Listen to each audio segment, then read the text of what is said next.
Today, Wednesday, 28th of October 2020. Just ask if you'd stand for the Council Affirmation and Whakatauki led by Councillor Hassan.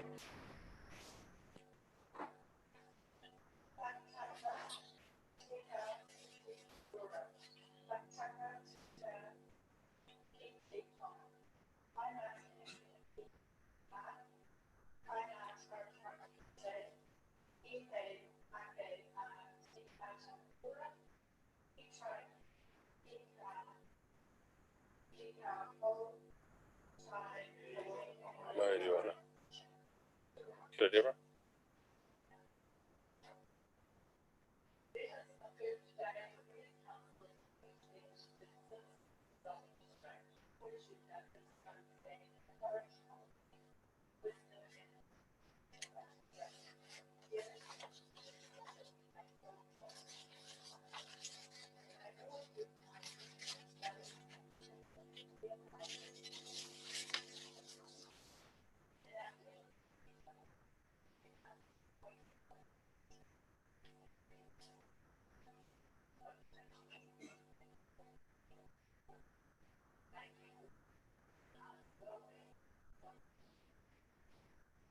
Okay, well, please take a seat.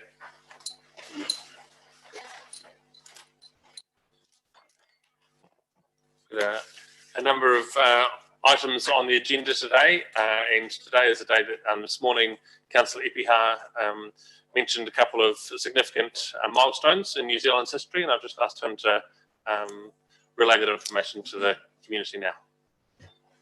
Kia ora. E ngā mana e ngā reo e rau kaimahi o kaunihira wai makariri, wai kirikiri o kaunihira.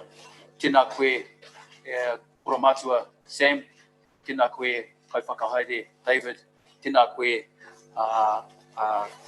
kaimahi. Today marks the signing of He Whakaputanga, the Declaration of Independence in 1835 between the Māori people of New Zealand and the settlers. It also commemorates the New Zealand Wars today. It's chosen this day, where a number of our people, all of our people died, and through a peaceful resolution, we are standing here today as one nation. So in acknowledgement of that, I just wanted to say kia ora e te iwi, kia ora e te whānau. Tēnā koutou.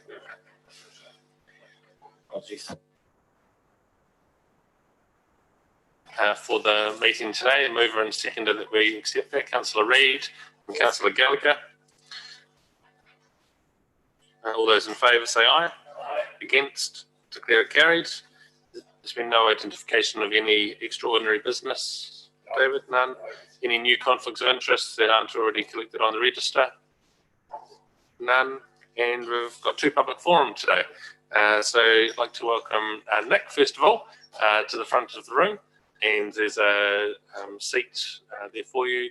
Thank you for coming to present and the desire to update us on some of the things you've been involved in with the New Zealand Disability Advisory Trust. And the microphone works by pressing the right-hand button. We'll turn the microphone on and off. Welcome.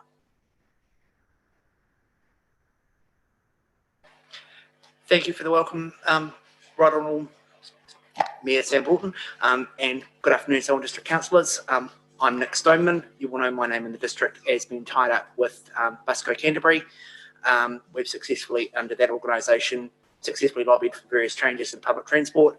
In the room today, I will acknowledge Councillors Mark Alexander, Councillors Sophie McInnes, and Councillor Reid. So we'll do the presentation very quickly. But just to give you a little bit of an expectation, sitting on my left is Madeline Wedmoth. Madeline is my business partner. We established NZ Disability Advisory Trust after a clear need was identified in the community in terms of dealing with government departments. We particularly deal with Ministry of Social Development, we deal with Ministry of Education, Canterbury District Health Board, and we're also part of the Access Alliance, which is Blind and Low Vision New Zealand. I'm one of the two trained advocates that does this work in the Canterbury District, and I report regularly to my boss in Auckland. And yeah, that kind of leads into this work. We also do, when we're doing this work, we also work with anyone that asks questions about the Alliance. We have a couple of really big contracts with major providers here in Canterbury, and we're also very much in favour of anything around accessibility. So without much further ado, I'll go through and do the presentation, and then I'll call for questions. So obviously the slide, it's Access Alliance NZ Disability Advisory Trust, a presentation by the NZ Disability Advisory Trust team, October 2020.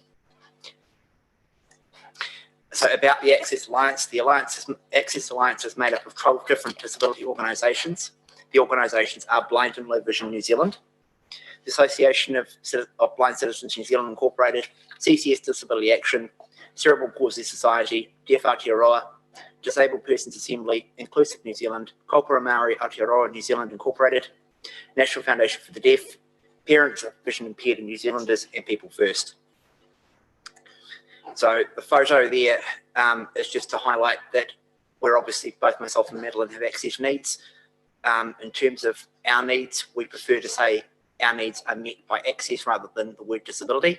So whenever we engage in this kind of work, we always try and say, please use accessibility word rather than disability, because disability implies that our disabilities are both either physical or neurological. So what can SDC do to assist? Selwyn District Council can engage with the disability sector and start discussions on how those with access needs in the community can be improved. The formation of a disability advisory group led with those by lived experience, and I'll come back and expand on that in a moment. Improve accessibility at bus stops in the district and enforce the accessibility standards on all new builds. Installation of bus shelters at major bus stops in the district, and invite us back to do presentations to the local Selwyn district forums. How can SDC support the Alliance? Community organisations in the Selwyn district can be encouraged to support Access Alliance and assist the campaign to effect change and support bringing in the 2021 year of accessibility and be nominated for the annual business awards. Selwyn District Council Selwyn District Council be the first local council in New Zealand to fully support the Alliance and become a supporting partner. Bring in discussions to the district and have the Alliance training run. That's the end of the presentation. Thanks for taking time to have a listen. A proactive approach to improving everybody's lives with access needs. Thanks to Selwyn District Council for allowing this presentation and starting to think with accessibility matters and signing the Accessibility Charter in November 2019. Our contact emails are below. So I just wanted to build on the formation of a disability advisory group. We currently have myself from our organisation who actually sits on the Christchurch City Council Disability Advisory Group, and feel that it would be beneficial for Selwyn to have something similar. So the floor is open to questions now. Thank you. Thanks for the presentation. Madeline, was there anything you'd like to add or say at this stage? The right-hand button on your microphone. I'm kind of just here supporting. Nick does a lot of this stuff quite regularly. This is my first time sitting in with him, so yeah, I'm just learning. Great. Nick, thanks for what you've shared there in the presentation. A couple of things that you sort of highlighted were bus stops and footpaths. Are they the two sort of biggest needs as far as you can see, or are they two sort of easy wins that you're thinking council can easily get into? How did they rate so highly that they were the two things that were brought to your attention to bring to us today? In terms of the bus stops issue, the first bus stop issue that was brought to my attention was the Kerwee bus stop. Obviously, the council knows that the Darfield service does run on a daily basis in the mornings and at night. And right now, the Kerwee bus stop at the Old Kerwee Hotel is not accessible. There's no shelter there. So that kind of triggered my interest in bringing accessibility to the district. And just the accessibility around footpaths in the district as well. So there kind of is a few issues that are jumping out at me specifically. Okay. Thank you. Councillor Alexander. Thank you. Kia ora, Nick, Madeline. Great to see you here. and thank you for your acknowledgement, Nick. We as a council signed the accessibility charter and are working through accessibility. So I have got some questions. Had bus stops was sort of triggered where it was, and acknowledged that the Darfield to City service probably stops at places where we haven't done any work because it's a relatively new service and changing of routes. Because most of our stops are on footpaths, and I was trying to clarify in my mind where the issues were. So thank you for doing that. When you say enforce accessibility standards on all new builds, do you mean new private builds or public and private builds? Thank you, Nick, because this is my area of interest. So the way that I see it is if we can enforce public first, private second, I would love to see all buildings be accessible to as many people as possible, if not everybody. Obviously, private builds are usually built for purpose, so it's up to the individuals using those builds to conform to the codes that they need. I am of a mind that everybody is only not disabled until a certain point. Everybody, as they age, will have access needs develop. And so my area of interest is kind of getting people to understand that if they were to build with that in mind, then perhaps they would think about those access needs a little bit more broadly, and you wouldn't have to move quite so much. And it also would bring in this whole new idea of if they were to build and then move, that build would be available to people with access needs. Because right now in the entire country, we have a massive deficit of accessible properties, which then puts the onus on public housing, social housing, funded by governments, by the government, to house all of us with more visible access needs, rather than being able to just move about in the private sector as those who don't have such visible access needs.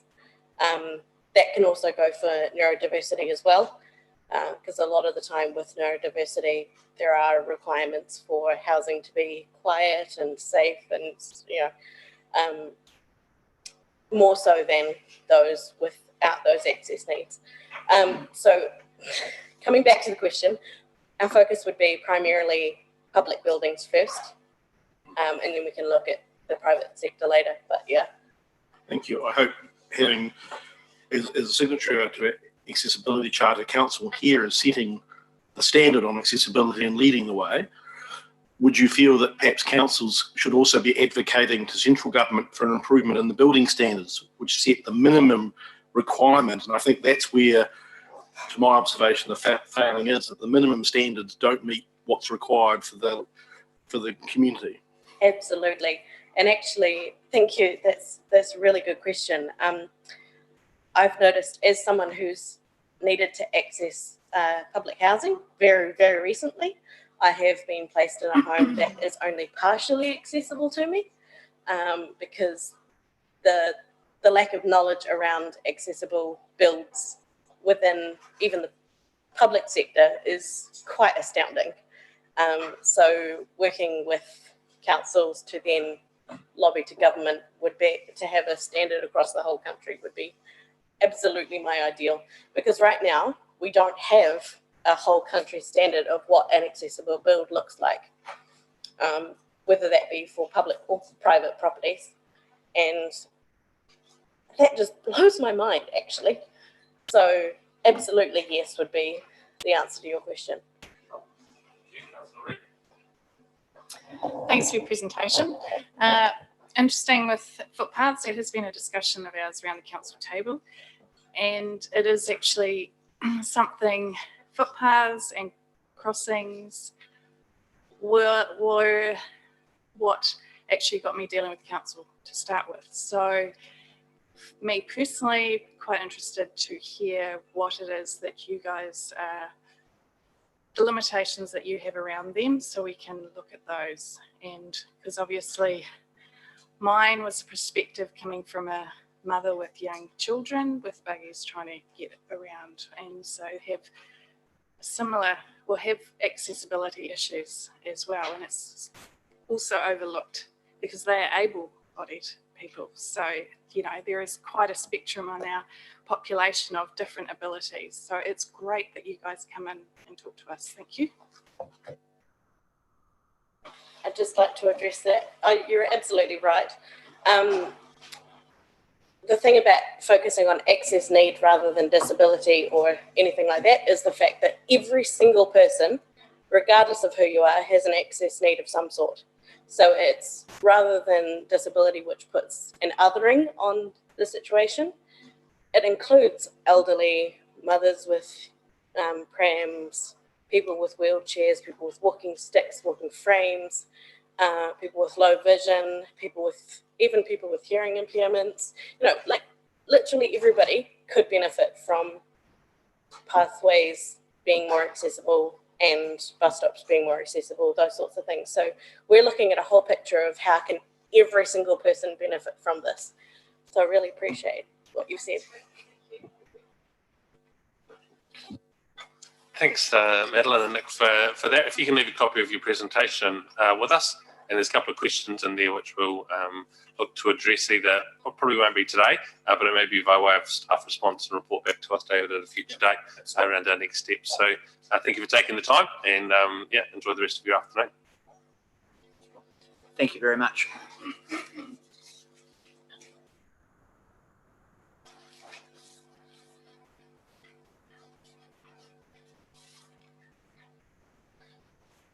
Our next presenter is Cameron Critch. And Cameron, if you want to come and take a seat at the front of the room, Cameron's going to talk to us about Bike Track in Kirwee.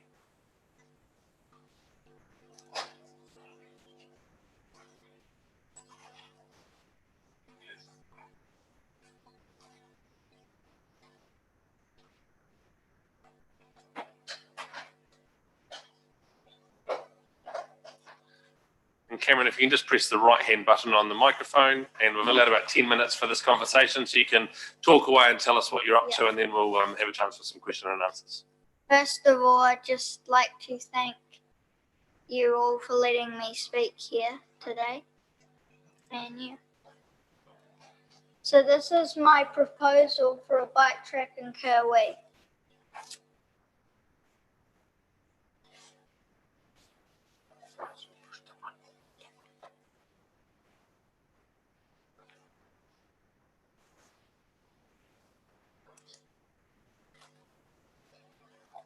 My name is Cameron Cridge, and I like to bike anytime, anywhere, over anything.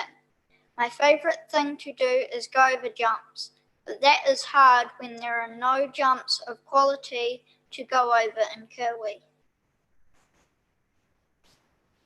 Current situation.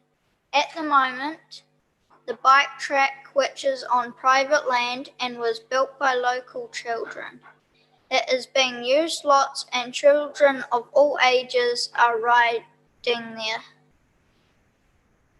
Unfortunately, it is overgrown with gorse and broom.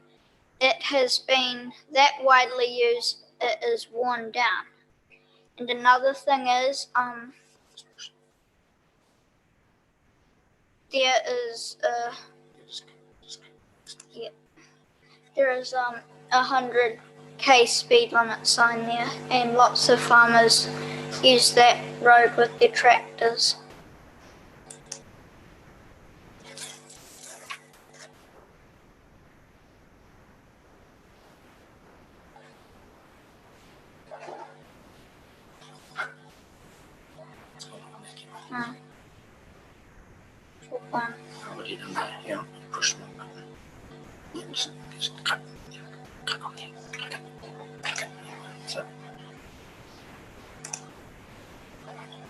Proposal.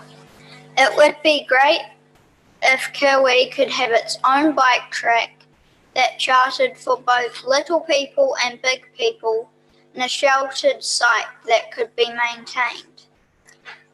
A pump track is a track with mounds on it that can charter for all skill levels depending on how it is built.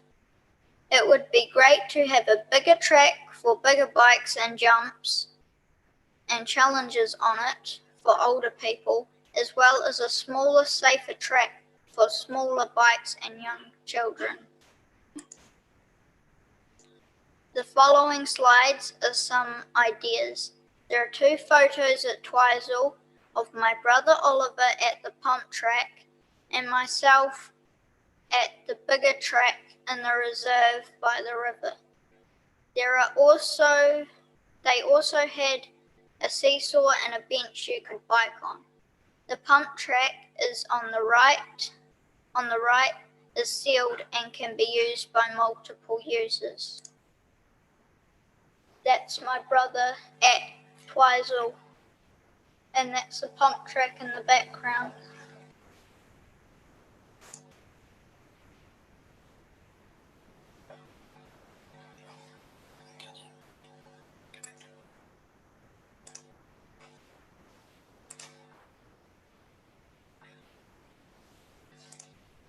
And then that's me on the bigger jumps.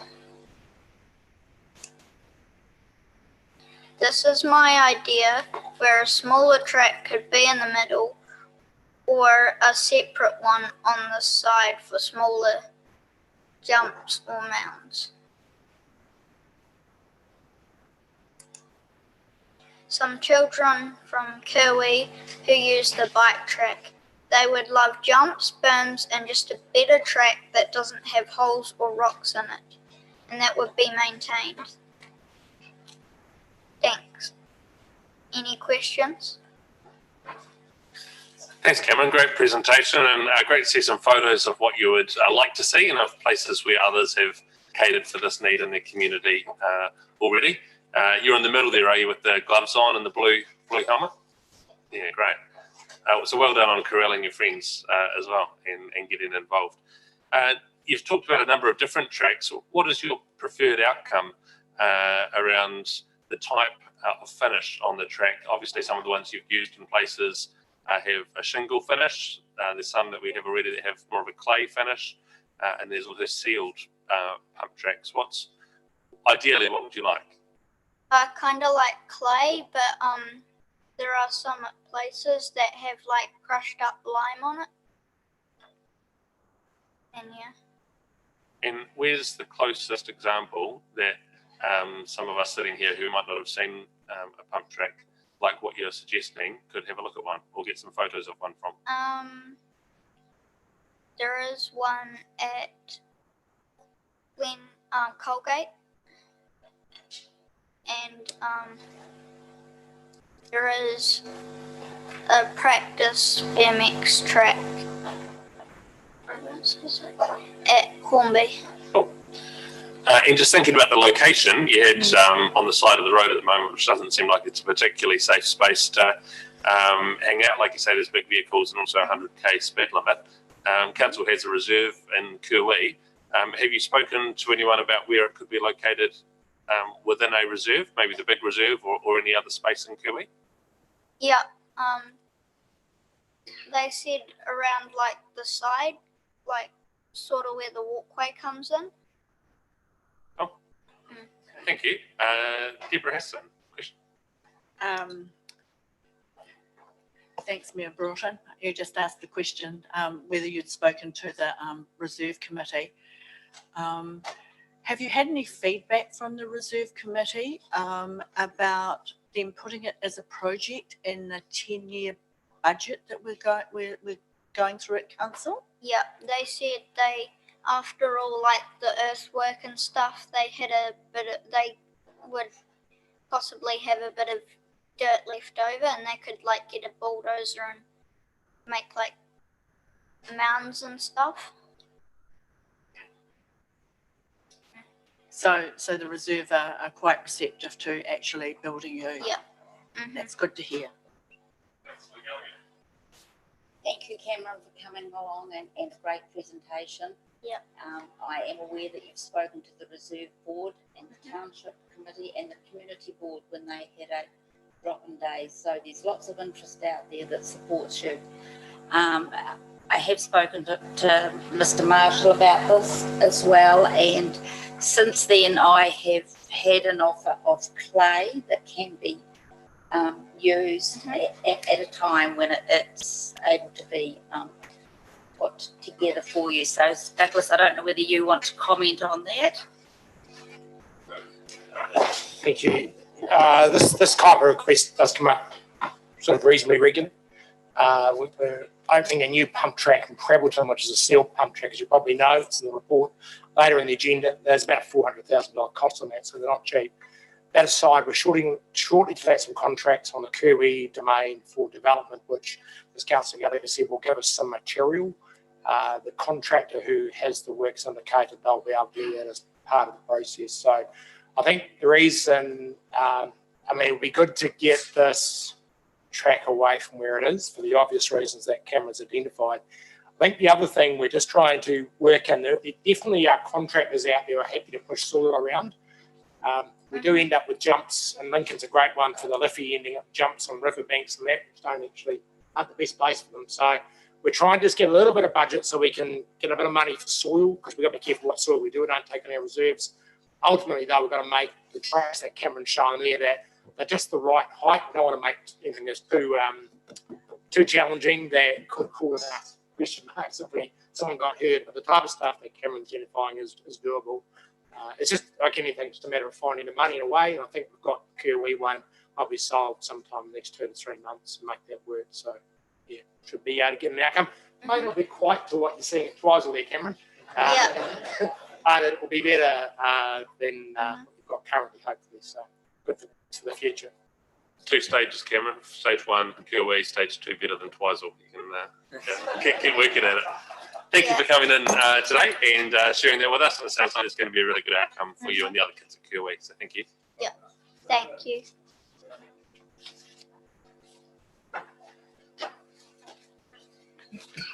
Councillors, the next item on the agenda is confirmation of minutes from the meeting held in Taitapu on the 14th of October. Moved Mark Alexander, seconded Miller. Any discussion on those minutes? All those in favour say aye. Against, declare it carried. There's one item, assumptions and uncertainties for the long-term plan, which is needing some action. Will come back on the 4th of November. The first report is from the Chief Executive. It's on pages 19 through 46, and there's 4 recommendations for us today. Mr. Mayor, councillors, thank you. Good afternoon. So a couple of minor discussion items, and the rest of it is for information. So the first one is the proposed appointment of Councillor Lemon as Council's biodiversity rep. As I've noted in my report, Environment Canterbury has asked each of the Canterbury councillors to identify a biodiversity champion to work in our particular area, and it's in respect to work that's required in response to the proposed NPS on Indigenous biodiversity, which is going to be finalised in April 21.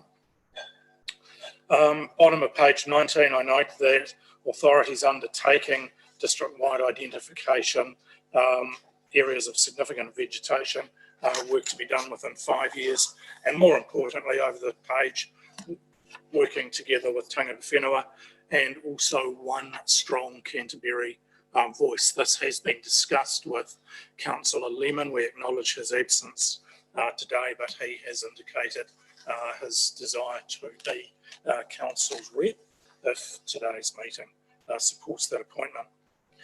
Item number 2, and we'll come back to those, Mr. Mayor, shortly. Item number 2 is a proposed change to Council Policy S406. This is a matter which has previously been brought before Council, and it's to do with maintenance bonds to align with Environment Canterbury consent requirements for a 2-year maintenance period for sewage pumps. Bottom of page 20, top of page 21, you'll see some minor changes in red to address those. Item number 3 in my report, I talk about the second meeting of the Canterbury Long-Term Planning Group, was held a couple of weeks back. This was the second series of 3. The next one will be in the last week of November. Well attended by all 11 Canterbury councils, their project managers for the LTPs, also hierarchy attendance from Office of the Auditor General and Audit New Zealand out of both Wellington and out of Christchurch. So the meetings themselves afford the opportunity, which was taken up by all presenters, to discuss the progress that their respective councils are making with regard to long-term plan compilation, key issues, particularly resourcing issues, not only in the compilation of the plans, but also in terms of some of the issues that we're going to have to confront going forward with the amount of legislation coming our way. The opportunity, then some took this, to talk about indicative rating, albeit most are still fairly short of the mark in terms of that. And finally, the timetable that everybody's working to. I chair that group, and I'd have to say incredibly impressed, with the responsiveness from each of the councils, the progress that everybody's making, but more importantly, the calibre of people and the experience that we've got across Canterbury putting these LTPs together. Some of the key issues that came out of the meeting, firstly, matching activities to funding requirements was deemed crucial. Second one, which came up repeatedly, was delivery of CAPEX program, particularly now that we've got shovel-ready projects to add to that as well. Recognition of climate change impact, and this was something that OAG particularly stressed quite strongly. Health, safety and wellbeing, particularly around vulnerability within some of our communities. How are we addressing digital transformation impact? The level of resource that is required, as I said before. Also, though, not forgetting that we need to be looking for savings right across our activity base, and also how some of our investment will bring that saving to us. The consequences of lower rate increases, most of us put lower than intended rate increases for the current financial year. How will that impact in the next year over and above those rating increases that we're already putting forward? And also, how will delayed CAPEX investment impact on proposed levels of service? The OAG talked about the COVID complexities that have been added to their audit work, and also talked about issues around fair value assessments and impairment of assets and how they were to be valued. And the audit people also spoke about realistically supportable assumptions attached to our long-term plans and the evidence base that we're using for those, and again reiterated CAPEX delivery. So as I say, really impressed with the input from the group. Mr Mayor, the next few items are for information. Firstly, acknowledgement that our population has now topped 66,000. I recall when I started here in 2013, population, I think it scarcely got to 42,000. So in 7 years, we've gone up 50%, and we talk about some of those LTP assumptions, and we have a look forward to the year 2030 and 2040, and we're going up another 50% again. Some information on work that's been undertaken on Leaston flood protection works. Upcoming farm waste management days held in Melbourne on the 9th of November, so a couple of weeks' time. Last year, over 60 people dropped off 6,900 kilograms of farm waste. So again, it's something that we encourage people to take advantage of, and are very, very proud to be supporting these days. Item number 7 has got an attachment from Audit New Zealand talking about some of the things that they will be looking for in our draft long-term plans. This has been shared with the Audit and Risk Committee, but I thought opportune to bring to Council of the Whole, particularly talking about the impact of COVID-19. Climate change, which let's not forget 6 to 8 months ago, this was the key topic that we're starting to consider within our long-term plans. It hasn't gone away, and this is a gentle reminder about that. Again, talking about delivery of our CAPEX program, and one thing you've heard me talk about quite strongly in recent times, and will continue to do so in the months ahead, it's around the ability to deliver to make sure that we meet our service requirements, and also Audit and Risk Committee involvement. And finally, Mr Mayor, on page 24, amendments to the delegation manual just to reflect changed responsibilities for Tim and for Craig. So happy to answer questions on any aspects of my report, Mr Mayor. Any questions of David through that report? There's a lot there for information and a couple of minor changes. Remover and seconder. Move Councillor Lyle, seconded Epiha.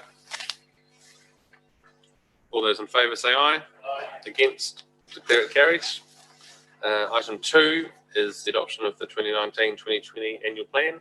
Welcome Kelvin and Craig who are presenting this, and Julian Tan, the auditor.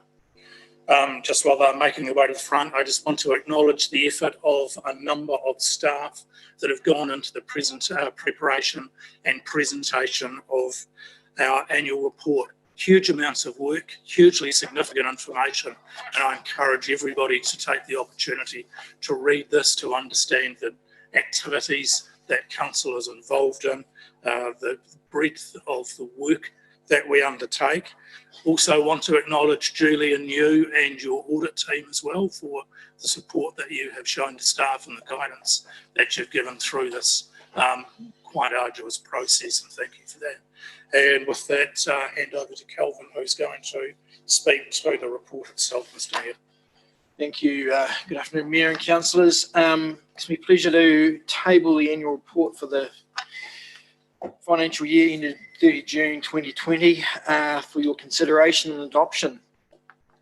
Just want to note, I'm assuming your pack is the same as mine, but there's a few pages that are slightly out of order. The front end of the pack sitting at the end of it, which is pages 191 to 200, which is the introduction highlights section. Also included in this pack is a draft representation letter from the council to the auditor. Management have, David and myself have signed a letter backing that, and Sam holds that, and we recommend that the council authorise that. Also included is Audit New Zealand of Julian's draft audit opinion. That remains draft until you adopt the financial statements and the annual report. This report was presented to the Audit and Risk Committee on the 7th of October. There have been very minor changes from there, largely wording, and have no significance. Just to recap the highlights in this report, the operating expenditure for the period was within the budgeted amount at 113.5 million of actual spend. As you'd expect, with lower capital costs and favourable interest rates, we had a lower financing cost piece. Again, with the capital spend not progressing at the speed we'd anticipated in the budget, the depreciation line is back also. There's a line there of 850k relating to costs on the sale of iZone Southern Business Hub. Of course, the costs. On the other side, we have some revenues which were positive and voluntarily offsetted that. And as we have discussed and talked, the roading network higher than budgeted amount spent on that. Going to the revenue side, revenue was very favourable to budget, 190.6 million compared with 146.9. Rates were above budget, and that's really reflecting the strong growth within the district. Dividend revenue was below budget. We had Orion, who delayed the declaration of their dividend due to COVID uncertainty. Now that was, while that was unfavourable and the timing, a little bit of timing involved in that, there is a positive offset, not fully offsetting, but from Cycon, which we received a higher than budgeted dividend. Development contributions revenue was up on budget. As you're aware, a hard one to pick given what's going on with the high growth area. And of course that will benefit the future spend of investments. Fees and charges were up, again, growth related, building consents driving that. Flowing on, subdivision activity strong, and therefore we had a higher than budgeted, a significantly higher than budgeted vested assets. Now this is non-cash, it's just the movement of those assets from the developer onto our balance sheet and needs to be recognised as revenue. As I referred to, the land sales 3.3, higher than budget, and some gains on fair value movement of investments, again a non-cash item. The balance sheet remains in good shape, and very positive operating cash flows, 47 million. Net assets of the council closed at 1.819 billion, and this is an increase of 192 million. And you'll see some of the movements there are largely relating to the Cyclone investment, Orion, and valuation of our infrastructure assets. On page 51, you'll see a reasonably substantial extract from the note relating to COVID. Given the uncertainty that COVID has put on council's financials, this is a note that will be appearing in all financial statements of councils.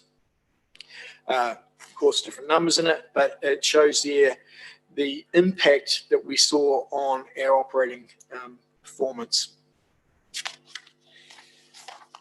From an operational performance point of view, given the difficulty around COVID and the impact that that had on, look, in my opinion, we've had a very good year. 71% of the performance targets have been reached. While this is lower than last year, the impact of COVID will have had a decent impact on that, and so I think it's a fair result. Before I open for questions, I'll just pass to Julian and he will provide a summary of where he is with the report. Good afternoon, Mr. Mayor and councillors. We're all good to go. For me, I think that's the conclusion of quite a long process that we've had working through the audit and with your people. So I'm issuing an unmodified audit opinion, but with a reference by way of an emphasis on meta paragraph in the audit report to the impact of COVID-19 on the council and the group. And there's a specific reference as well to the uncertainties regarding the estimation of values as described by the valuer. So that's basically the summation of our work. So we're all good to go, so long as we got the signed representation letter and the statement of responsibility. Thank you. Just remind everybody that we do have the signed letter, Julian, that you're looking for. Councillors, any questions of Julian or Calvin? Grant? Yes, we sort of raised this as a Hardy annual. This is a very complex document, multiple pages. It's a more user-friendly document for our ratepayers. I mean, has there been any work towards presenting this in a more favourable format? I know we used the Orion annual report as a template. One we said that we'd like to head towards that. We don't seem to be. I know there's a statutory requirements for us, but can we make this more user-friendly, especially around the notes and interpretation? I'll have a crack first and then you can jump in, Julian. Completely agree with those comments, and from a previous life, same situation with a very, very complex set of financial statements with notes, policies all over the place. My vision for this would be to bring it in line with inserting the notes, policies, assumptions all together as you read through the statements and simplifying it and removing the language, which makes it, to be honest, very complex to read, and I would imagine most of our ratepayers wouldn't be able to understand it. The plan on that will be something that we'll have to work through over the next year, but working very close with Julian and his team to make sure that we pick up all the right things and we don't lose anything along the way. So that's pretty important. But Julian, you've got. There are definitely ways and means to improve readability of your annual report. The grouping together of accounting policies and the related no disclosure together is something that we've been promoting for some years now, and our model accounts provide some guidance on how to achieve that. But overall, in terms of the extent of disclosure you're going to make in your annual report in compliance with legislation, that is something that that council will have to comply with. That's the DIA's requirements, that's the Local Government Act requirement, your local government financial prudence regulations. So all those things are set in legislation, and I can't think of a way of avoiding them. I think at the last meeting of the Audit and Risk Committee, I mentioned that council business is hugely complicated. You run all sorts of businesses. You are as complex as a multinational. You run swimming pools, libraries, your fire waters, your roading network, among other things. So there are lots and lots to cover. Thank you, Julian. Probably 6 months ago, you talked about delays to this process, or possible delays, because of the government sort of pulling your resource towards central government priority rather than local government priority. It's been really pleasing that we've been able to work through this process in the time frame that we have. Is there still that ongoing concern for other local governments that where the dates have been pushed out, or has that eased and the central government has sort of overreacted maybe in that first instance around pulling your resource towards? No, it's still a concern. It's still a concern. There will be some councils that could well breach the statutory reporting deadline, the extended statutory reporting deadline. So we're very happy for Seven District Council being able to meet the deadline without even relying on the extended statutory reporting deadline. So that's quite an achievement, really. Thank you, and thanks for working with us on that. And what's the risk next year of the same thing? I haven't got the best crystal ball made in China today. It's hard to predict. For next year, you know, because of LTP audits, I suspect there might well be some challenges ahead. But it's too early to tell whether we will have the same type of consequences as we faced this year. Hopefully not. But we are reliant on open borders because we do have a secondment program with our some of our partners who help us during the peak period. They couldn't come this year, so that has impacted us. Cool. Well, we look forward to next year. Obviously, like you say, it's a bigger document and a bigger year, but we look forward to continuing to stay at the front of the queue with unmodified opinions and being as clear and transparent and working up front with your team as possible. That's the first step, basically, for councils that prepare well, have information ready on time. Then obviously it's a lot easier for us because we resource our people based on the availability of information. For the ones that, you know, there's some that are in that category who could not deliver, then we are like Haley's comment, you know, we come back in 76 years' time. Thank you. Grant. I hope you don't mind me asking this question. I think it's probably an opportune time. Are you anticipating next year you'll be focusing on asset valuations, particularly around Three Waters assets? If there is a potential amalgamation, is that something you think you'll be focusing on? We will be on every audit, simply because of the size of those items on your balance sheet. Thank you. Do you have a mover and seconder for this? Councillor Alexander, seconded Councillor Mugford. Any further discussion? All those in favour say aye. Against? Declare it carried. Thank you, Julia. Kelvin, you can stay there for the next report, which is around assessment of COVID-19 rates relief payments. It's on pages 213 through 215. Kelvin. Thank you. So as you'll be aware, earlier in the year, we set up a COVID relief scheme, and part of that was an extended payment period through to June 2021. Part of the recommendation or the approval on that was to come back prior to November with a review and to look at whether there is a need to extend it. So just to provide a bit of a brief update, which I'll just pull some of the highlights out here. 37 ratepayers are currently on the extension plans in a formal manner. There were 55 applications, and for various reasons that whittled down to the 37. Current balance outstanding, 108,000, so an average of 2.5k a ratepayer. And there were 17 of those ratepayers coming into this plan with prior arrears. If we look at impact and where it's currently sitting, yes, we have had a global impact and a New Zealand impact, but I think we've got through this reasonably well to date in this area, and you can see the outstanding arrears at end of Q1 were favourable to where they were last year.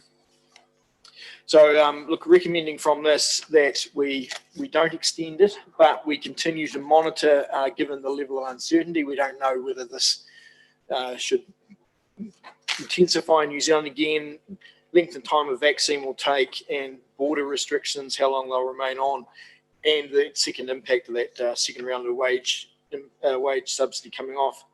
And therefore recommending that we continue to monitor this at the Audit and Risk Committee. Good, Calvin. Thank you for that. Any questions or comments from councillors? Mover and seconder, Camilla, McInnes. All those in favour say aye. Against? Declare it carried. Thanks, Calvin. Next up is item 4, pages 216 to 225. Bianca White. Or authority to grant lease over recreation reserve pursuant to section 54(1) of the Reserves Act 1977, Foster Park. Move to Councillor Alexander. The seconder for this, Councillor Miller. Is there any discussion or questions? Yes. Yes. Bianca, would you like to come to the front of the room?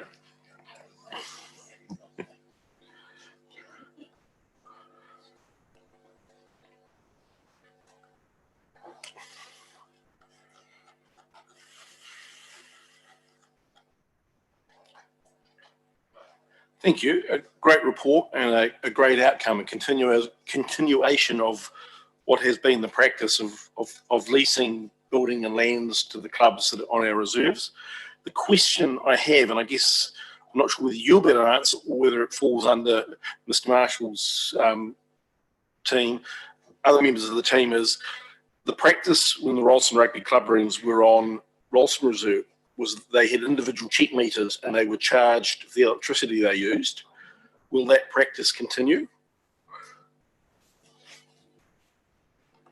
Thanks, Councillor Alexander. I'm not specifically sure about electricity, but I know that they're going to have their own valuation number, and they'll be rated separately for waste, sewer, water rates.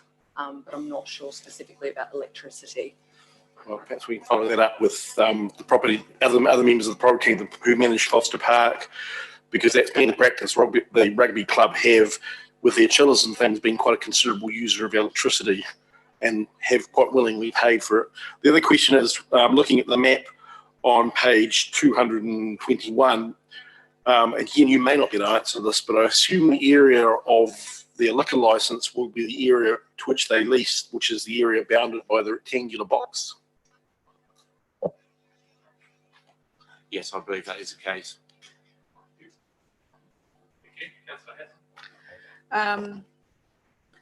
My questions were similar with regards to how the rugby club basically operated under this lease, because going forward with regards to the district-wide rating, is this setting up prerequisite for how other clubs are going to be managed within the new structure of our reserves and leasing buildings and land for their respective sports? I mean, it's always been under the framework of the Reserves Act. The reason this has come to council is because there was a move from Rolleston Reserve to the new Foster Park, and there is a need to, under the Reserves Act, to publicly notify and to gain a resolution from council under the delegations. But yes, it's the same process that we adopt for all reserves going forward, and Foster Park is no different. It still falls within the framework of that legislation. And with the district-wide rate review, the club are aware that that's coming and that might affect the rental in order to achieve fairness across the district. So with the matter that Councillor Alexander put up being perhaps asked of Douglas later, and not necessarily material to the granting of this lease at the moment, It's been moved and seconded. Any further questions? All those in favour say aye. Against? Declare it carried. Thank you, Rob and Bianca. Next up is acquisitions and disposals. Disposal of 80 Moffat Drive, Lincoln. We have a mover and a seconder for this report. Epiha and Lyle. Are there any questions of this report or comments people would like to make? All those in favour say aye. Against? Declare it carried. Thank you. Item 6 is the Asset Manager Transportation and Team Leader Transportation for our monthly update. Welcome Mark Chamberlain and Andrew Maisie to the front table. It's on pages 236 through 242.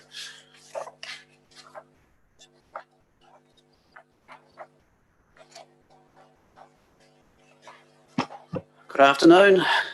Fairly brief report today. Just a quick update on a few things that you've probably been talked about before. Transport Activity Management Plan, we're just working through that in terms of working in with NZTA requirements in regards to the information that they're looking for at the moment in terms of putting together our forward programs. We've developed a draft 10-year program which has been submitted to the NZTA, and we're currently discussing that with them in terms of what their view of the world is and what we're requesting. So those discussions will be going on for the next couple of months in terms of, as I say, trying to ascertain where they sit with things, and equally they try to ascertain where we sit with things. Good conversations have been occurring, of which one occurred on Friday, so we're just sort of working through that process at the moment. I think it'd be good to just note on page 237, my comment at the top of the page there, that we're taking the approach that with our negotiations with the NZTA that we're always available to provide local share to match any funding increases that they may be able to provide. So we're not limiting ourselves in terms of being able to optimise any additional funding that may be able to be obtained from the NZTA. Prebbleton intersection upgrades, the property team along with our consultants have been making great progress with that. We've got another couple of key large landowners or property owners at Springs Marshes under our belt last week, which was great. And I think at the moment we've only got 3 outstanding that have not had a negotiated agreement formalised as of yet, of which we're still working towards. Of course, it'll be later on the report, and Mark may be able to mention this more. We're out to tender for those 2 intersections at the moment, which is a great result that Service Delivery have managed to get that out in the time that we needed to. Colgate's road legalisation, comment there in terms of where we're at with trying to progress that. A report's coming to your council meeting on the 4th of November, putting into effect the ability for the CEO to issue Section 23 notices, which would then carry on to Section 26 notices and going to proclamation to secure that land for those undedicated roads. So the process is happily ticking along. The COVID-19 one there on page 237, Section 4.3.3. While we obviously are aware that our shovel-ready request was denied, I've attempted to pivot that around into NZTA space and basically letting them know, well, we actually made a concerted effort here to try and both help ourselves and them as a co-funder in regards to trying to achieve something, and that this information is actually relevant for them in terms of their discussions with us at the moment with the forward planning of our funding requests for the next NLTP. So hopefully I can make some mileage with that, and which is what I'm intending to do. Greater Christchurch Partnership, MOCHA plan, that's okay. Travel Demand Management Plan, that's getting close to getting wrapped up. The interesting one there is around the PT Futures business case. And there was, I mentioned probably in the last meeting, there was some concerns around the affordability with that through the partnership. And I believe from the meeting that was had yesterday with SEAG that the revised plan to sort of scale things down to something a bit more manageable has met with success. So we'll be progressing that revised plan through all our respective programs. For council, it basically is hinging on, and we haven't got too much change from the last version, is where we're trying to introduce more express services or just express services for the likes of Lincoln, and also capitalise on upgrading our park and rides, both at Lincoln and also Rolleston long term in the future. So that's the sort of where we're basically coming from our approach. And that pretty much does it for me.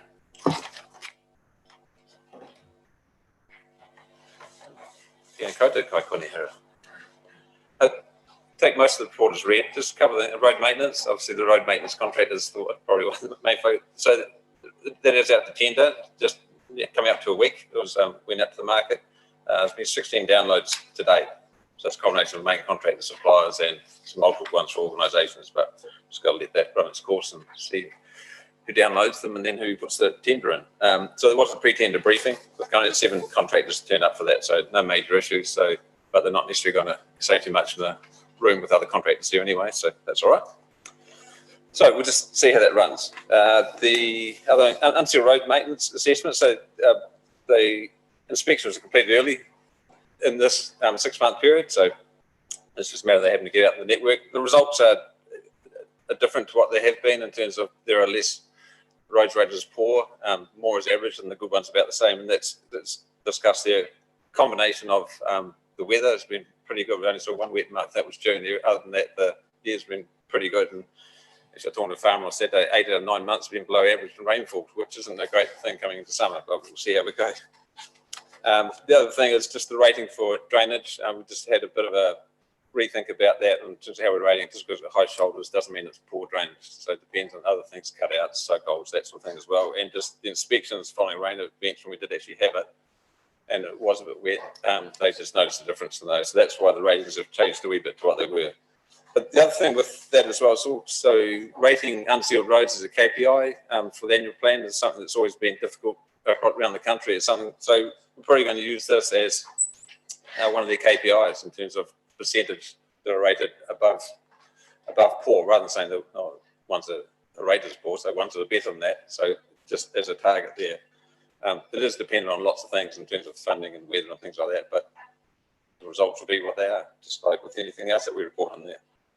And the only other thing I was going to mention was the Pyrmont roundabouts. Yes, it is out to tender, so tender's closed on 12th of November, I think it is. So that includes the Lakes Road seal widening as well. So there's sort of 3 parts to that contract. And again, we'll see what the results are of those when they come in. That's it. Thank you for the report. At the last Zone 5 and 6 meeting, Jim Harland from NZTA, Wakakatahi, talked about the Lifton Council's desire for co-funding, and where you might have expected a 3 to 5% lift as new projects were sort of identified.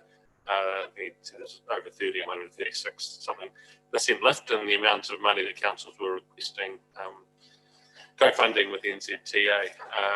Where do we sit in anything new or extra that hadn't previously been identified to work with NZTA? So the general thrust of where we're trying to get to with the NZTA with our next program is obviously trying to get a lift in funding for road maintenance renewal activities. That's where we're putting the major push into that area. But in terms from a project perspective, the revised criteria that they have now, that where we can actually, the limit for smaller projects has been raised from 1 million to 2 million. Obviously there's criteria around those, but generally double that threshold means that we can slip a lot more of those projects that we would do unsubsidised into hopefully that subsidised area, like for instance, safety seal widenings and things like that. But the other large area that's been new, that's been brought into the program is through the NZTA's Road to Zero Safety Network program. And that's where, with the NZTA, we've identified a whole series of intersection improvements around the district, and they're being put into our program for prioritisation and funding with the NZTA, which they've already sort of tacitly endorsed already. And with funding being a huge constraint for everyone, there's some discussion around other funding streams. And Auckland is the only region that's had a regional fuel tax.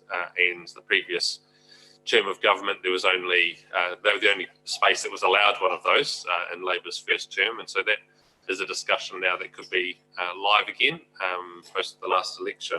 But there's other ways of generating funding that aren't fuel tax, because a fuel tax has a boundary, and you got one side of the boundary charging something and another side of the boundary charging more, which has some perverse outcomes. But there are around the way we charge road user charges or electronically GPSing cars, and just having fixed charging on cars on the routes that they go, or congestion charging in places too has worked around the world. Are there any mechanisms that you have considered, or I think we could consider, from a Selwyn or Greater Christchurch perspective, to lift the amount of funding available to do the work that we know needs to be done, but where the funding just currently isn't there? Yeah, I think we might have talked before about the issues or options around a regional fuel tax, and obviously we're constrained by legislation, so we just can't go in and do that. I think the other comment is that for something like that, you actually really have to show how the region benefits. So putting in a regional fuel tax is not something necessarily that is automatically going to siphon some off and say, we'll spend it on our unsealed roads. It actually probably needs to contribute to regionally important projects. And the last time we went through that exercise was prior to the things like CSM1, the Western upgrade and things like that, which actually help fund those type of things, but in a different way in terms of central government providing funding. So the short answer to your question is probably no, because of the constraints that are out there, but I don't think it takes a rocket scientist to work out that the NZTA or the government need to strongly think about how they need to approach revising their overall transport funding model, which is basically just reliant on how much petrol you burn and road user charges, for instance. And we've been advocating that they need to start thinking about this for quite a long time. I'm hoping they will, because I don't think it's sustainable the way the current system is, with how we're progressing to more sustainable transport that doesn't hopefully utilise burning of fossil fuels.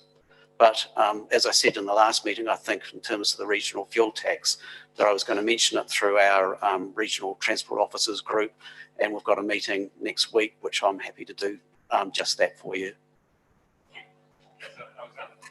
Thank you.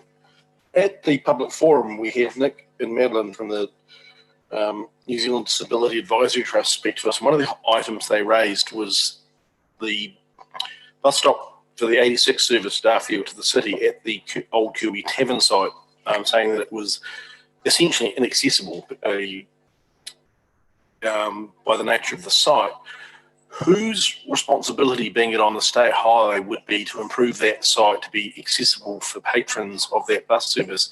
Is it Selwyn or NZTA, given the nature of the site at the corner of State Highway 73, to make that accessible?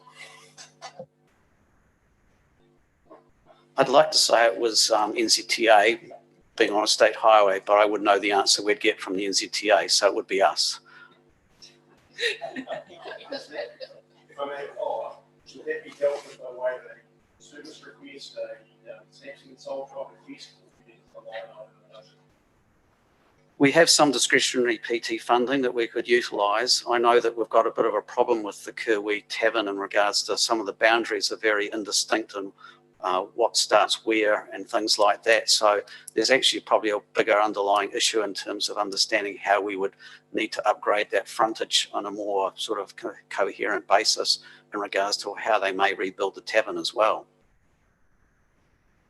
Yeah, because there has been email come through, I think, from the presenter today about their bus stop. It's an old lay-by in front of the hotel there, and there's a bit of an island there as well that's separated as well. So just a quick look at it as a quick improvement is to remove that wee split island instead to make it easy for the bus to pull over, but it does need more work than that there. Like actually forming as a bus stop. At the moment it's just an old lay-by that's possibly for a bottle store, people just calling for people to drink, I'm not sure. So.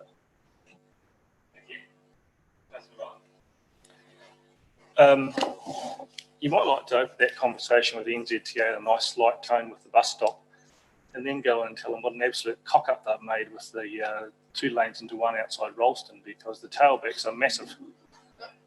And as you and us, we have told them repeatedly this was going to happen, and now the proof of the pudding is there for all to see. Has there been any admission that they've, for want of a better word, cocked it up and need to fix it, or are we stuck with this for the foreseeable future? Yes, we did identify this with the NZTA back in 2012 and 13 in regards to their planning for CSM2. And we did know that this was going to happen, which led to the MOU that we have with the NZTA, which was their commitment at the time to say, right, we're going to have to deal with this problem, and also what we're going to do through Rolleston and now as it is through to Burnham. So they certainly are aware of the issue. I think it's probably caught us all a little bit more in terms of what's occurring so quickly in regards to the tailbacks, but it has been discussed with them that they need to crack on and get something sorted out, and that's where the business case that we've been working with them over the last 6 months in terms of the upgrade of the state highway through Rolleston to Burnham has been really important, and NZ Up program, so it's the whole flyover, additional lanes through Rolleston, intersection upgrades and things like that. So we would have loved, and we actually said at the time for CSM2 that we didn't want it to end where it was to end. We wanted to include Rolleston. The NZTA didn't agree at the time, so we're just going to have to unfortunately deal with it or live with it until the other comes on stream. The shame of it is they've done a really good job with the majority of the motorway, which has significantly improved the travel times for Selwyn residents. And this little sting in the tail has really knocked the gloss off what could have been a really great project. I guess just another couple of questions for you. I see in the report that the Springton Rolleston Road curb and channel, seal widening and footpaths out for tender. That does worry me. I drive that road onto council, so that's one I'm intimately involved in. The last seal widening project and curb and channel was ultimately destroyed by developers digging holes, putting further pipes and more infrastructure. It just seems like that road is destined for more of the same until these subdivisions are complete. Is there a long-term vision for that piece of road? Is it an eventual reformation and reseal when it's all finished, or is this sort of a band-aid till then? Is that the solution? Yeah, if the curb and channel footpath is improving the frontages of the properties on there and all the different subdivisions. So there's been so many different ones that they've just one after the other, sewers down the centre line, things like that. So yes, once the frontage upgrades are completed, we'll have to do a rehab of that whole carriageway through there, which won't be a cheap job, but something that we just have to do once all that other work has been completed. A combination of sewer work that council have done to water mains, as well as curb and channel, sewer laterals, all those sorts of things along there. So yeah, combination of those will drop that when we finish it. When that's going to be, I'm not sure, but the way things are going, it's going to be in the near future rather than the distant future. I guess what I'm signalling is it seems unfair for the wider ratepayer group to pay for what should be probably a developer's DC or DC cost to leave us with a nice road at the end of the development. Large social housing court areas have been put in, but this is the main feeder road. But the general ratepayer of Selwyn seems to be going to have to stump up for the overall improvement. So I guess I'd like to follow up. So while I'm on a roll, can I carry on? On the same theme, we had a tour with the mayor around wards. One of the roads that particularly came to our attention was Ellesmere Road and what's required or potentially required to be done there. We're seeing in Lincoln particularly this same growth that Ralston's having and the need for arterial connections to the city. And what are those arterial connections going to look like, and where do we start upgrading them? I wonder if you wouldn't mind including in your next report the future for Ellesmere Road and what, when, what, how, and how much, I guess, is probably something we'd like to know, because clearly that road's not standing up to the stress. One of the things we are seeing already is the development of rat runs either through to State Highway 75, going around the back of the new Fresh Choice supermarket to actually get on to Springs Road, because you can't get onto Springs Road from Birches Road or Ellesmere Road. So people, in the absence of any planned coordinated juncture into the network, are making the best of a bad situation, I guess, and maybe the Marshes Road roundabout might even lead into that as well, where they'll try and run around the back of the fruit and vegetable shop and try and get on that way somehow. So there's a number of things going on there. So if you wouldn't mind in the next report, that'd be really helpful. One of the things that was said earlier on in the financial report is around the amount of assets which is transferred every year to us from developers, thereby increasing the size of our network. As part of our budgeting process, do we automatically put an incremental amount on notionally affecting that we will have to renew these roads, or are we just going to sort of, as they come up for this big bubble of renewals in 20 to 25 years when these nice pavements come up, are we looking forward to saying that we've got a big bubble to swallow here, or are we just sort of keeping our head down and waiting for it to happen, because clearly we'll have to plan for those renewals when this bubble comes on board. And the last thing, again, was probably, again, we've been promised a train station. Is there anything in the last election? Is there anything on that? I'll start by answering the last question first, and no. Sorry. But that's part of the job of the PT Futures business case, to look into the long-term planning for that type of aspect. And that's where the discussion around MRT or mass rapid transit is meant to try and nail those things down a bit better in terms of where do you put a corridor for MRT, and therefore where do you position the stations. And it's sort of a bit of a circular argument in regards to where these things go in terms of then how it informs land use. And so in terms of trying to work it in with, say, Greater Christchurch 2050 is one of the areas where we're trying to utilise that approach, as opposed to just sort of coming up with something arbitrary and saying, well, one size fits all. It won't. Just getting back to some of your other questions, with Springs to Rolleston Road, I certainly understand your point, but I'd also like to point out that we've done a really good job working with our developers to actually have them upgrade and pay for all those frontage upgrades, apart from the various minor ones that we do to fill in the gaps. So all along that east side of Springs to Rolleston Road, where you see the new curb and channel, the new cycleway, all the new street lighting, that's all been completely paid for by developers. And so in some respects, we actually do really well in terms of our coordination and cooperation with our developers. We just have to fill in the gaps where they can't do that. And we can't, unfortunately, utilise development contributions to pay for road maintenance and renewal works. It's only for CapEx type of expenditure, if that makes sense.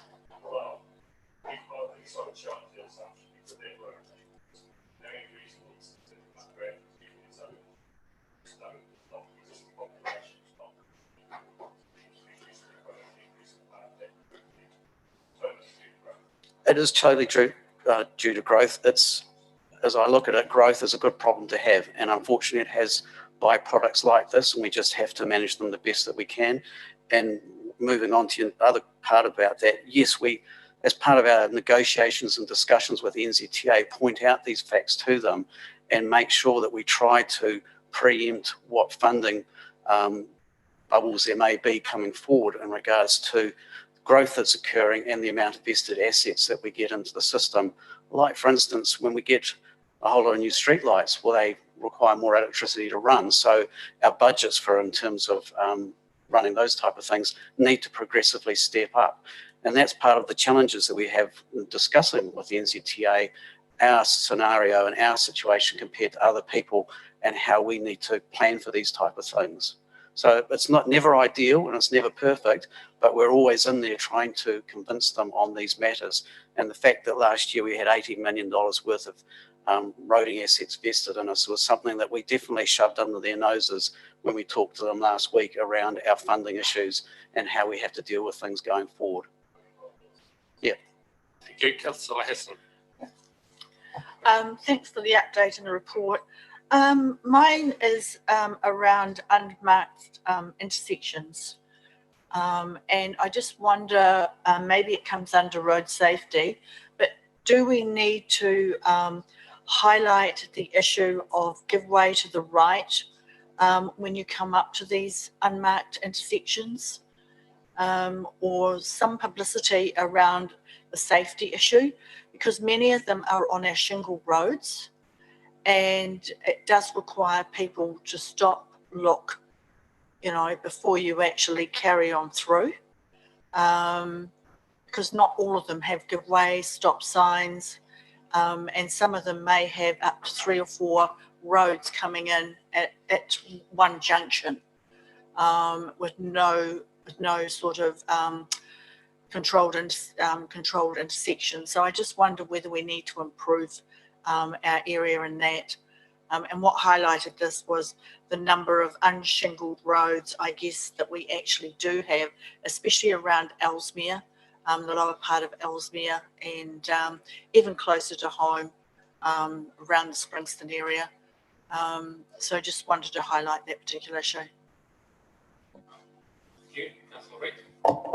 Thanks for your report.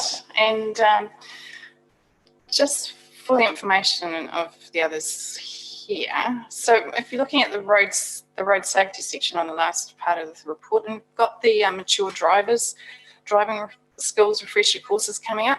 Now I have sat in and observed one of these, and they run from like 9 a.m. to 1 p.m, so half day.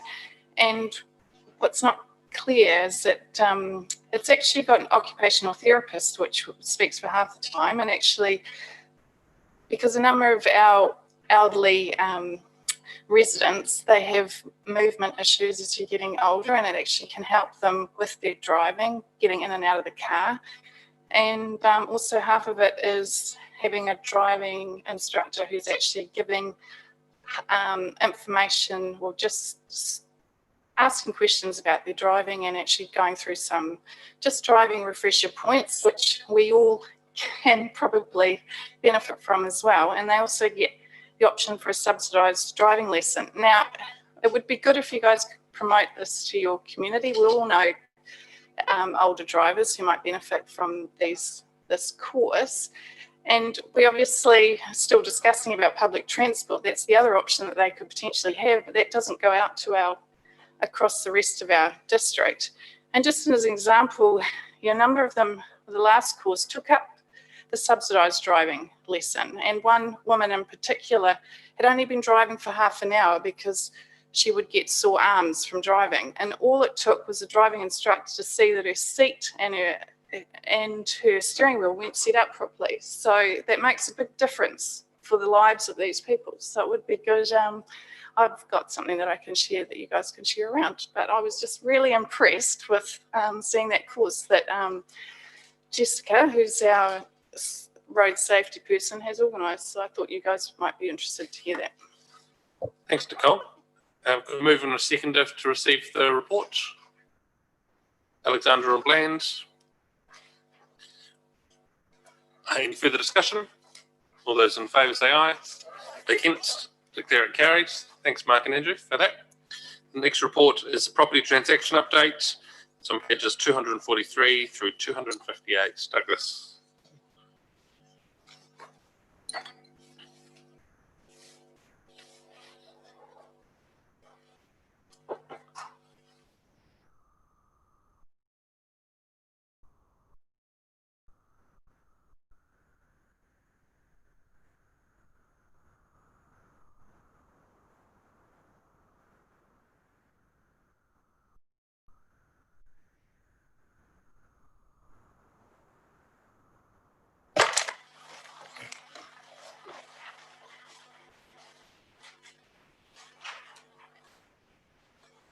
Okay, so it's a standard report format. So I'll just quietly go through. I think the commentaries obviously should be self-explanatory. So the Selwyn Aquatic Centre proceeding well. Obviously we're in a bit of a temporary build phase now for the next few months. So you may get a little bit of negative publicity from people. It is unfortunate, but the bigger picture is we'll get an improved aquatic centre by April next year. Tiara Tian. So making good progress here. We refer to this issue on the facade where we're looking at a better solution to make sure we have our weather tightness issues dealt with. We are looking at it's a separate report to come to you was intending it might come to you next week, but we won't have the final issues about where costs lie on this issue resolved till end of next week. So it will be sometime in November that we can report back on this issue.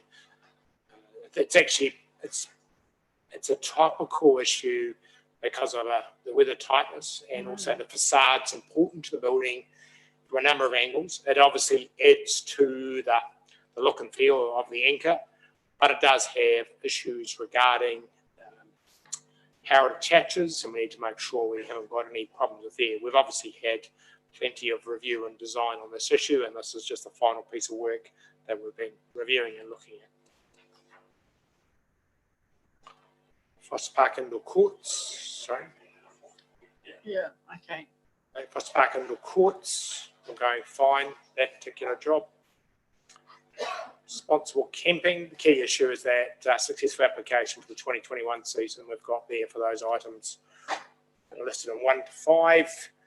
Tourism Infrastructure Fund, we're obviously just noting where we are with each of those projects, particularly Lakeside and Springston. We're just waiting to finish the Springston one with the connections now complete. Another point I'd just like to highlight, we're doing a little bit of extra work to provide better pollen area for accessibility for those who need to be more room to get off the road outside that toilet. There's actually quite a good pollen area outside the dairy. We're just looking to extend that and make the area outside the toilet slightly more easier for people to get in and out of as well, because there's quite a reasonably busy road, that one being the Leaston Road outside this site.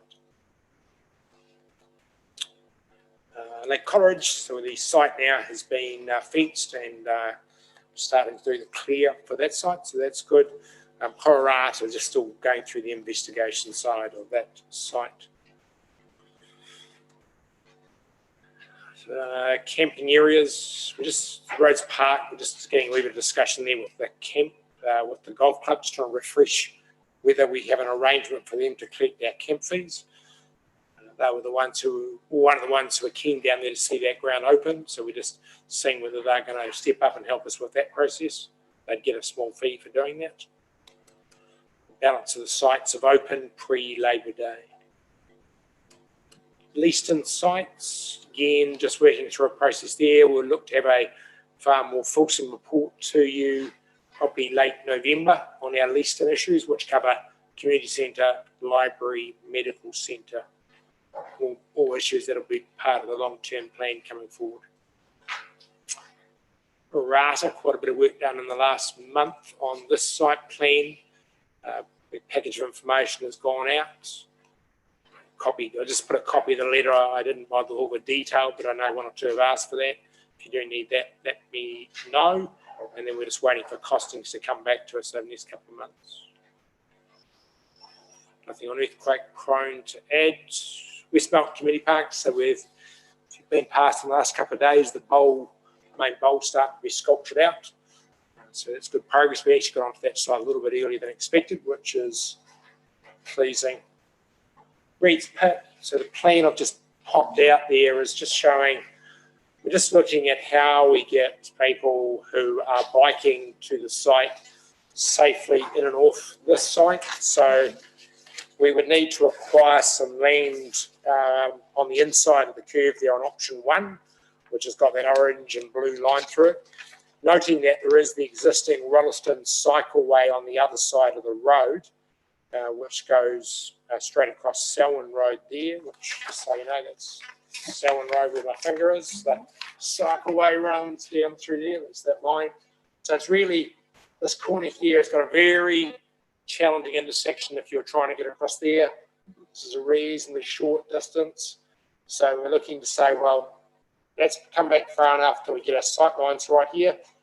And then the other option is, which is a longer option, and I think it would be a bit distance incentivizing, is you can get through this subdivision through here and bring a footpath cycleway right down the side here, which might be a long-term position. The downside of this one is it doesn't really help people coming up from Lincoln or Prebbleton, but if they can come through here, come down here, back through on option number 1, it will be slightly longer to achieve when we talk to property owners, then that would be a far better solution for us. I'm assuming most would think option one would be the one to pursue. We'll endeavour to get that achieved as part of completing this project over the next few months. Prebbleton Domain, we've got our consent, we're just waiting for that to pop out from Environment Canterbury. Just updating on page 255. Just looking at Bianca, I think we're now up to 6 agreements on Shands Blakes, up from 5 per the report, so we're steadily getting through that process there. Mark Chamberlain referred to the tender constructions, and then there's an update there on the licensing project. So that's the matters. Happy to take questions. Thank you. Deborah. Thanks very much. Look, can we just go back to the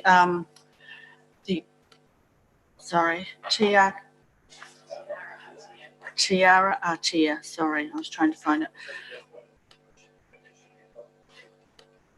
No, The question. Deborah, there is a PX property report. If you think that the question is going to end up in a space where it's best discussed in public, excluded, can I just get a hold of it? If you think it's a question that is for the public, then you're more than welcome to answer it. Can I just answer it? Oh, no, this will be generic. Okay, I'll make it generic. When we often have architecturally designed buildings that are actually presented to us for discussion at council, I just wonder, do we have a process or policy in place of understanding the connection between an architecture's design and compromising or linking through to the actual building design?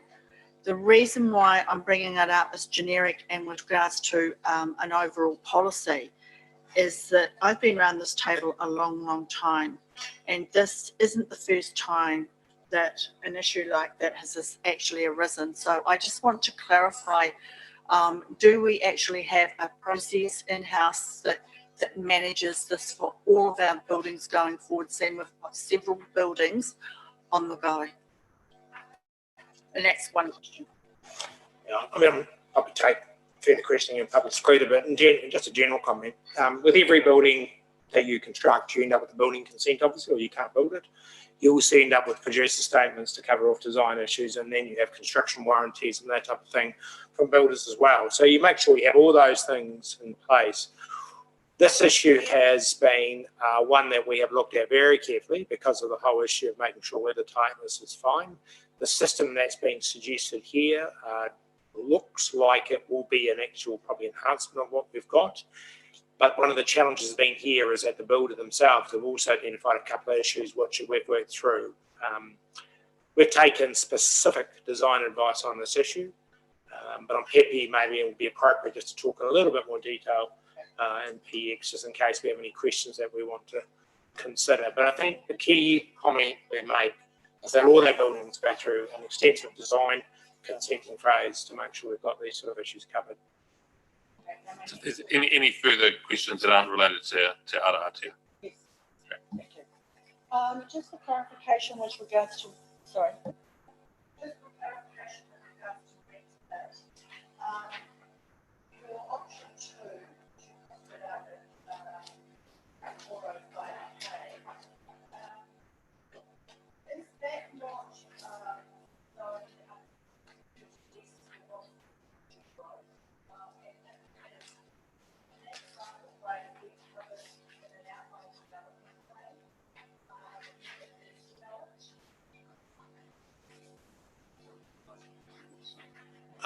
as a footpath, you mean?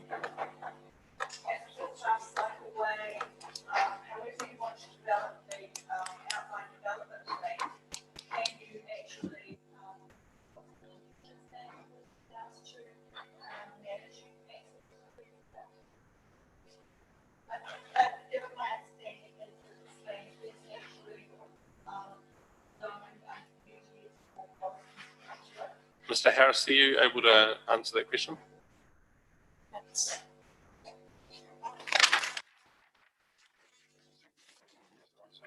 Probably maybe I can answer this way. Even if it is in the urban development strategy to be residentially zoned in the future, there could be a number of years away before that footpath will be constructed by another party. This is something we're looking to put in reasonably soon, this financial year, to complete it, to allow for this access to this site to be completed.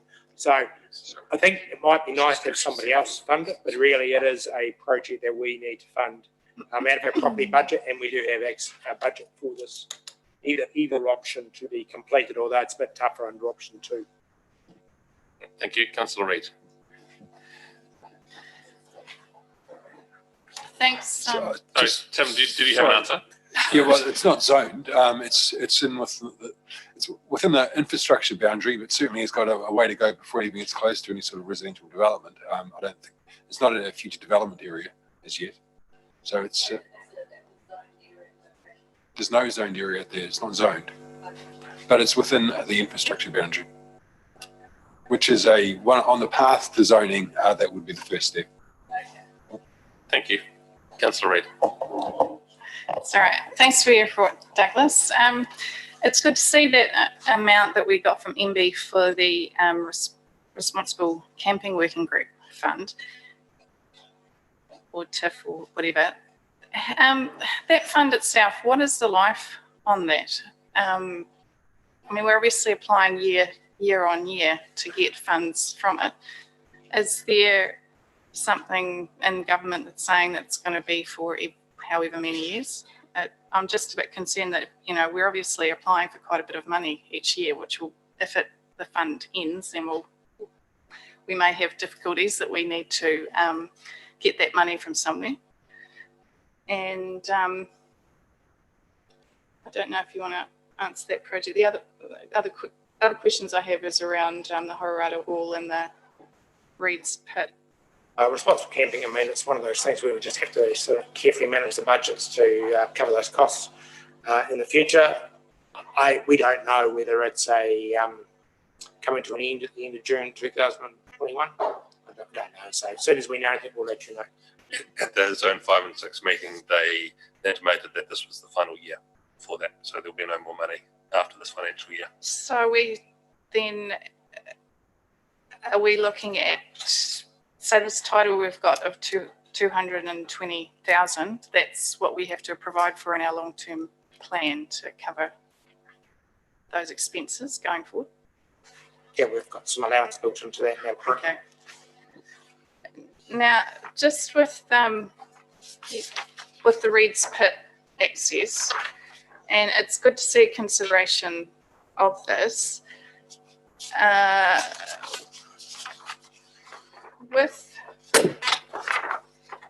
Obviously it's hard with the speed along that road, trying to accommodate where people can pass. I'm just a bit concerned, and it was a good point that you raised, looking at where people coming from the Lincoln end, where they might come out, and I'm just a bit concerned that if we're looking at that potentially people are unlikely to double back on themselves, which may cause us a problem.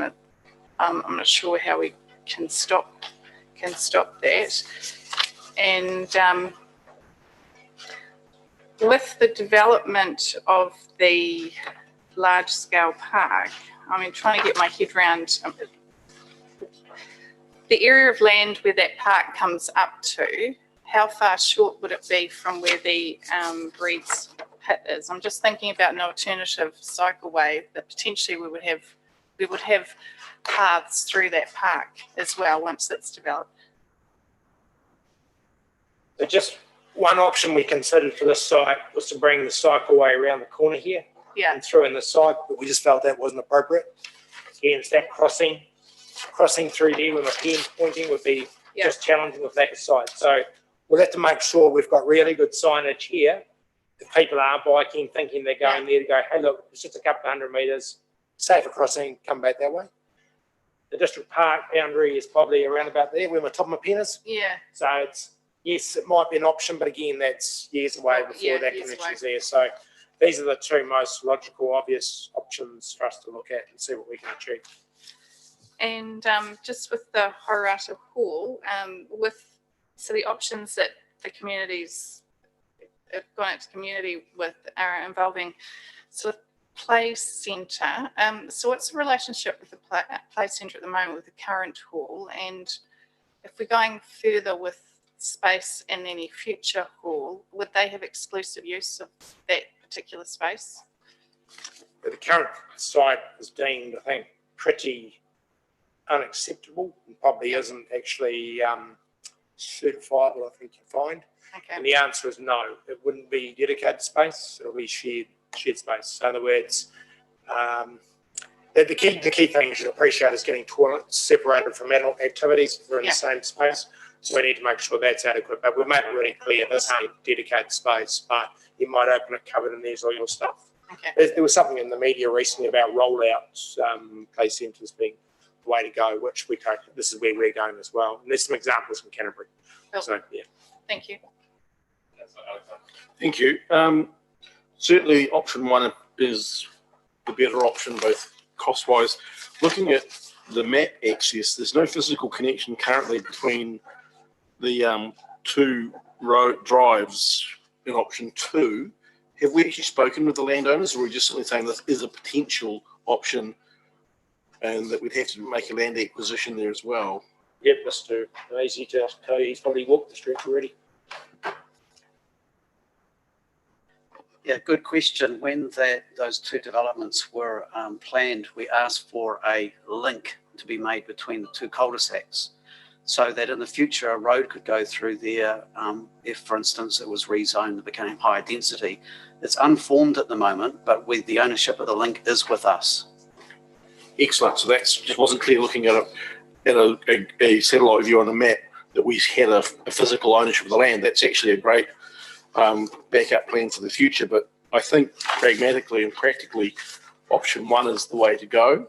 I have concerns which are addressable about the crossing point on Springston-Rolston Road and the signage as you come from Selwyn Road, because motorists coming around that corner at 80k plus will only have a very short period of time to arrive at a cyclist, potentially, particularly if it's a child, crossing that piece of road. So whether or not the roading team can look at, the next time we look at speed limits, shifting the transition between 80 and 100 also, but I think it's the best solution. The other question I had for you, Douglas, is I don't think you were in the room when we discussed Ralston Rugby Club lease. Was the current practices that they have a check meter and are charged for their electricity? Is that going to continue, or have they got their own electricity connection on the new club room site? Sandrine come back to that answer yet, Bianca? And see Sandrine come back with an answer on the electricity question. I'm absolutely sure it'll be a separate ICP, i.e. nothing to do with us. But we'll check and confirm that for you. Councillor Reid raised Horata Hall with you. I guess I'm still a bit uncertain as to what the council's position is on the hall, the new rebuild or new facility. I think my understanding is there's a fair bit of confusion in the community as well as to where we're at. In the report, it says report back in October. When do you anticipate that we might actually sit down and have a discussion about the future or where this is heading? Because it seems to be sort of muddling along, and that's not an indication of your efforts, Mr. Marshall. But I guess from a governance point of view, we'd like to sort of see some direction about where it's going and in the wider context of what is actually facilities required in Melbourne as well. I think that's come into the discussion as well through, I think, Councillor Lyle when he chaired a meeting up there as to is this just a Horata solution or is this a partial Melbourne solution? Yeah, look, I think the view muddling on is probably reasonable, but really we had to go this way once the district plan adopted the hall, and we're talking about the 1890 part of the hall being a heritage asset. So we had to look at this option. There's definitely some view in the community that the cost wasn't reasonable, and I think the meeting that Councillor Lyle chaired and Councillors Mickford and Gallagher were at had that feeling we needed to put these options up there. I mean, I stand to be corrected, but there was no comment that these weren't options that should be looked at. The trust and their potential contribution is the big question. The one key point I would like to make sure we, as we're putting together the next iteration of the Horata Reserve Management Plan, one of the benefits we've seen as we've halls and our major recreation reserves on one site across the district over the last sort of 5 to 10 years. This is another good example of doing that and rationalising land. So there are a number of actions coming out of this particular project which will improve. We've, from a council perspective, I would suggest the council contribution will not be any different to what's in the current long-term plan, even if we go with the smaller option, because if we stay on the existing hall site, we don't get the value of selling the land. But if we come across the road, we've got a few extra costs, but we can sell the land, which would be a better option. So muddling on might be fair, but I've not had any feedback that says people are confused by this letter. I know someone did say to me I was a bit hard to read initially, but I think that person was had probably just one or two things they hadn't quite appreciated not being at the meeting, but maybe the ward councillors might have a comment. Doesn't appear so. Councillor Bell.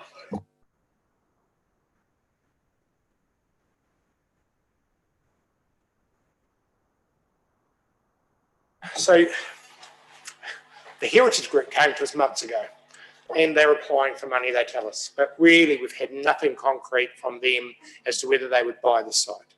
And I would not recommend that we leave this hall standing if we're not on it.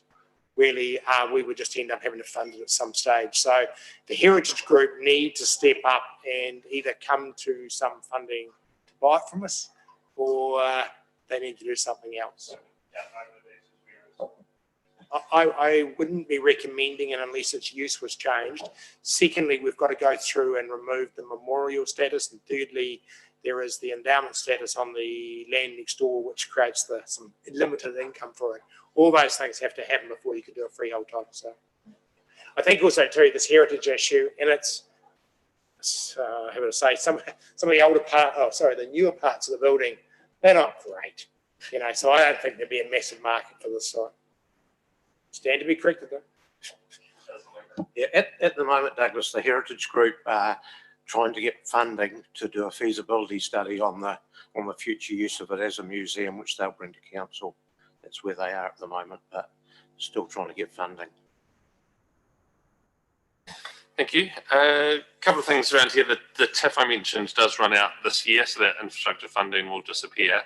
It's really though funded things that we would have not otherwise have done or would have done over the next 15 to 20 years. So it's been really good, and we've received over $1 million of extra funding that our community is really grateful for, and we think right back to the toilets up at Lake Coleridge and areas that have been very remote, as well as our freedom camping sites and toilets in Springston that have been a long desire of the community there that we just never would have got to in the time frame that we've been able to. So we've been very successful, and thank you, Douglas, and the rest of your staff for what you've been able to get for us out of that fund.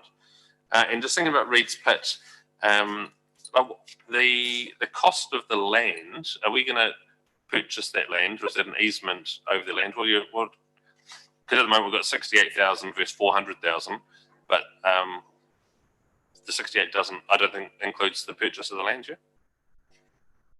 Correct. I don't want to second guess the discussions that we'll be having as to whether it's a land purchase or an easement. We haven't started that discussion yet, so it'll be similar to the discussions we had getting the land for the Dalston, Leaston Cycleway, similar sort of methodology, similar approach. So I just kind of I want this project to be finished, and it's been a long time in the making, and we've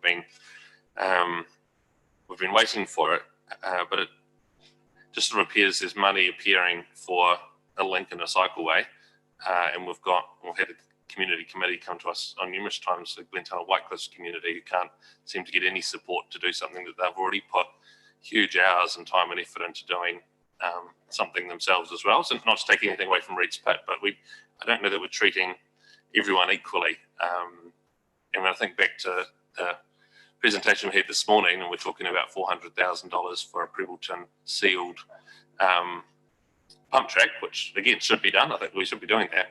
But should we not also be thinking about how we seal all pump tracks and have actually, you know, the same level of service or a similar level of service in our major towns? And I know there's a population piece and a criteria piece, and we want to make sure that we're providing Rolleston with what Rolleston needs, and there's a massive population here that is going to need more than the rest of the district just based on size. But I just want to make sure we're treating people fairly as we do that too. And it just feels a little bit like we're not at the moment, and there's some pathways to get stuff done, and then there's some other ways which we can make it a little bit more difficult for people. Yeah, Douglas, how does this funding work? Reed's Pit funding is coming out of the Slip/South Central contribution fund. So I think it might be a wee bit of the metal pit fund. So it is funding totally appropriate for the site. Also, the key thing is, says in the report, we've leveraged off a contractor to get Cleanfield to do a lot of that work. So it is a wee bit of a unique circumstance, and the ability to do this little bit of work now for better access has become because we managed to do that deal. This project's been on the table though for 4 or 5 years. So it's taken a long time, but we've achieved it financially really soundly. So I think just make that comment. Pump tracks. Look, I put a reason, in conjunction with a couple of staff, we put a bit of a commentary to you during the annual plan because it came up there. The difficulty is that the quality of the surface is totally linked to the satisfaction received. And so if you have a sealed surface, you get a fantastic result, but they're not cheap. So in some areas, and remember, some of these things will be cyclical, particularly in small communities where, there'll be some, there's a good group of children in Kirwee, but though the next group of children in 5 years' time, they may not be interested in that. We're going up to Hororata Domain, staff member night tonight, to look at great idea for skateboarding. But that skateboarding has to be around temporary structures, which will be wooden, as opposed to a concrete bowl and a whole lot of other stuff that would go with it. We've just got to work within the limited budgets we have in some areas, knowing that flavours will change, from year to year. So it's tricky. That the issue we're trying to do with these pump tracks is where we have a project we can leverage off and get a contractor to help us, or a contractor puts a hand up as they are currently in Lincoln to assist with a bit of machinery, and we can work out something reasonably simple, we'll do. So it just has to be a case by case. And I know that sometimes people's great ideas will fall flat, and that just might be the case and where it is. We don't want to end up also with 15 to 20 pump tracks, of which only 2 or 3 are used at any one time, because then we'll have the other issue where they're covered in pest and broom and gorse and that. So it's just a tricky balance. Yeah, and I agree with that, because it needs to come back to strategy, because not every town is going to need that same level of service. It's the same as the halls discussion that we've had around the size of hall and capacities of halls. And it's nothing where I want Reed's Pit to happen and people to happen as well. It's just making sure that we're making decisions that are seen as equal for everyone. Yeah, like there's one option here in Cameron to do this sort of work. There's actually an ability, you can buy portable pump tracks. Like you sort of need like $500,000 and then you got to move it and you got to restore it. So they're great fun. It'd be marvellous to have on the back of a trailer and we move it around the district in places, and maybe we'll get there at some point. But yeah, and also I think the whole scooter regime for children is different now, and they can find a little bit of tarsier and they can have a hell of a lot of fun. You can put a wee bit of a curve or a wee bit of a bump in it, as we know, then they get a bit more extra enjoyment out of it. So, Second for the report. McInnes, Gallagher. All those in favour say aye. Against, declare it carried. Thanks, Douglas. General business, there's none. Discussion of public issues raised in public forum. The first item will get a report back from staff around accessibility, and the second item was dealt with during the presentation, and thank you, Douglas, for the update at that time. Resolution to exclude the public, mover and seconder, Reid, Mugford. All those in favour say aye. Against, declare it carried. And we'll adjourn the meeting till 20 past, give you 20 minutes, 20 past 3, and then we'll pick back in.